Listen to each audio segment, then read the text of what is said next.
I never thought I'd end up in a place like Black Hollow. It wasn't even on the map, not a real one, at least. The train no longer ran there. The tracks were rusted, half swallowed by weeds, and the station itself was abandoned decades ago. But last fall, after my father died, I inherited a box of his belongings. Inside, I found a folded slip of paper with 3 words scribbled in his handwriting. Don't go back. The strange thing was, I'd never even heard of Black Hollow before. I thought maybe he meant it metaphorically. Don't go back to the past. Don't dwell on regrets. But curiosity gnawed at me. My father had been a serious man, not prone to writing cryptic messages for no reason. So I looked it up. Black Hollow was the name of a train stop deep in the forest outside my city, abandoned after an accident in the late 1960s. Supposedly, a derailment killed over 30 people, and the line was shut down soon after. When I mentioned it to a friend at work, he laughed. Oh, that place? Locals call it the Station of Echoes. Kids dare each other to go there at night. They say if you wait on the platform long enough, you'll hear the last train come back.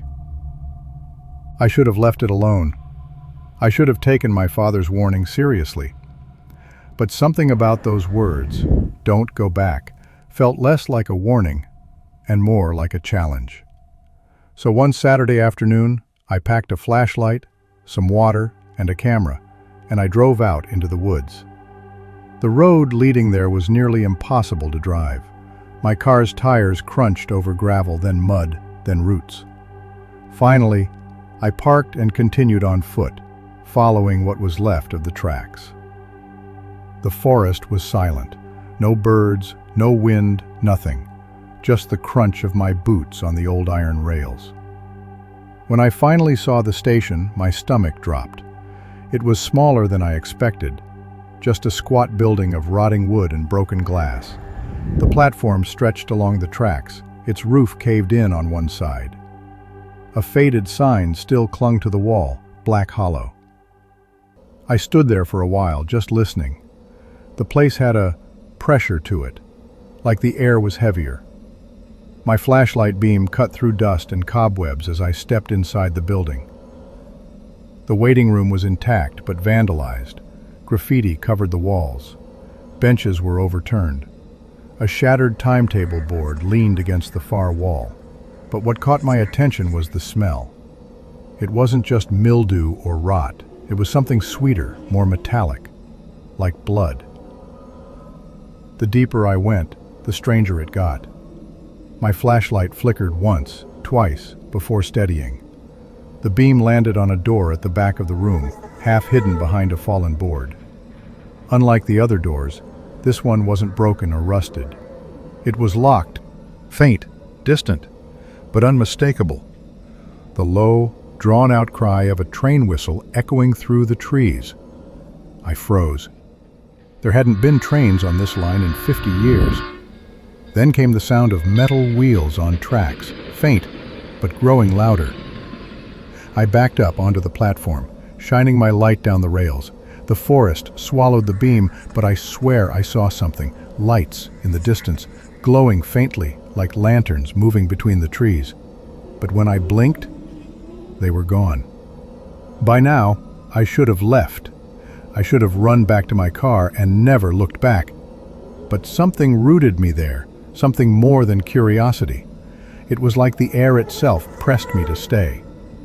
I sat on the platform, just listening. For a long time there was nothing. Then, just as I started to relax, I heard footsteps. Not behind me, not beside me, underneath me. They were heavy, dragging footsteps, moving directly under the platform boards. My skin crawled. I crouched, pressed my ear to the wood, and listened. The footsteps stopped. And then, close to my ear, I heard a whisper. "Why did you come back?" I jerked up so fast I nearly dropped the flashlight. The beam swept wildly over the trees, the tracks, the station. Nothing. Just silence again. But my father's note echoed in my head now, louder than ever. Don't go back. I told myself I'd just take a few photos and then leave, proof that I'd been here, something to satisfy the itch of curiosity. But as I lifted my camera, I noticed something strange. Through the cracked viewfinder, the platform looked wrong. The boards weren't broken. The roof wasn't caved in. It looked new, clean, alive. And in the corner of the frame, I saw people. Just for a second. Men in suits, women in dresses, all standing on the platform like passengers waiting for a train. But when I lowered the camera, the platform was empty again. That's when I knew. This wasn't just some abandoned building. It was still alive, in a way. A place caught between then and now. A place where something waited. And I had stayed too long. I couldn't shake the image I'd seen through my camera. Those people, their faces blurred but their shapes too real, still haunted me. Something told me the answers were behind that chained door in the back of the station. I don't know why. Maybe it was the way the whisper had come from underneath me. Maybe it was instinct. I tugged at the chain, rusted but still solid. It rattled against the wood, echoing far too loud in the empty station. That's when I realized the smell was stronger here. That same metallic sweetness, seeping from the cracks around the door. And then the chain moved on its own. Just a small twitch, like someone tugged from the other side. I stumbled back, flashlight shaking in my hand. My breath caught in my throat, heart pounding so hard I felt it in my ears. Nothing happened. The chain stilled, the smell lingered, but from that moment, I knew something, someone, was in there. I left the building in a daze, desperate for fresh air. The forest seemed safer somehow, though the silence there was even heavier than before. As I moved around the back of the station, I noticed a path I hadn't seen earlier. Overgrown, half-hidden under vines, leading away from the tracks and into the woods. I don't know what compelled me to follow it. Maybe I thought it would loop back to where I parked my car. Maybe I wanted distance from that chained door. But the deeper I went, the more wrong it felt. The trees leaned in close, blocking out the fading daylight. The smell followed me, stronger with every step. After maybe 10 minutes, I found it, a clearing, and in that clearing, stones, arranged in a circle, blackened by fire. Old, cracked bottles scattered around. Bones, small ones, too small. My stomach turned. I wanted to run, but my legs wouldn't move. Something about that circle, it radiated heat, even though no fire burned. The air shimmered like I was standing on pavement in the summer.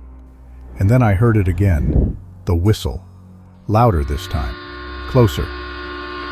I turned back toward the station. Through the trees I saw it, the glow I'd mistaken for lanterns earlier, only now it was unmistakable. A train, lights blazing, wheels screaming against rusted tracks, but the tracks were broken. There was no way a train could move on them, yet it was coming, straight for the station. I ran. Branches tore at my clothes, scratched my face, but I didn't stop.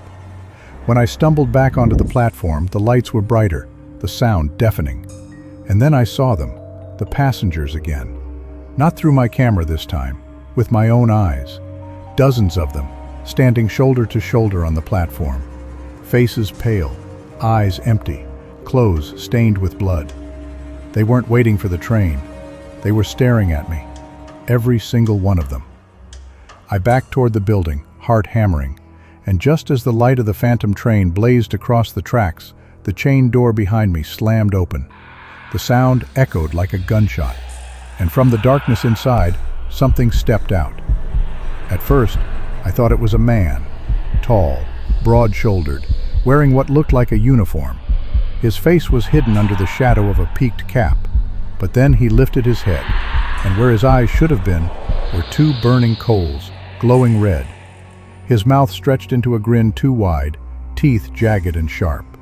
His uniform was soaked, dripping something dark onto the floor. He raised one hand, long fingers curling like claws, and pointed at me. The passengers moved. All at once they surged forward, silent and stiff, arms outstretched, their mouths opened, and from all of them came the same whisper I'd heard under the platform. "Why did you come back?" I ran. I don't remember how I got out. I don't remember the forest, the path, or even finding my car. All I remember is driving, tires screaming against the dirt, branches clawing at the windshield. When I finally made it back to the main road, the world seemed normal again. The forest was quiet, the air was fresh, but the smell lingered in my car, that sweet, metallic smell. When I got home, I went straight to my father's old box. I tore through papers, photographs, anything that could explain what I'd seen, and I found it.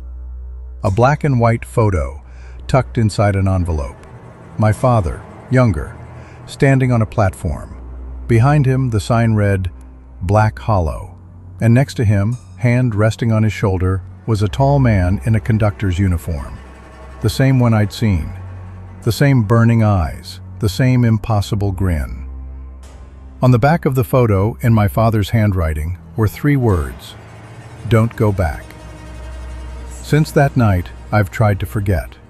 But sometimes, late at night, I hear it again. The whistle, the wheels, the passengers whispering my name. And last week, I woke to find something on my kitchen table. A rusted train ticket, stamped with today's date.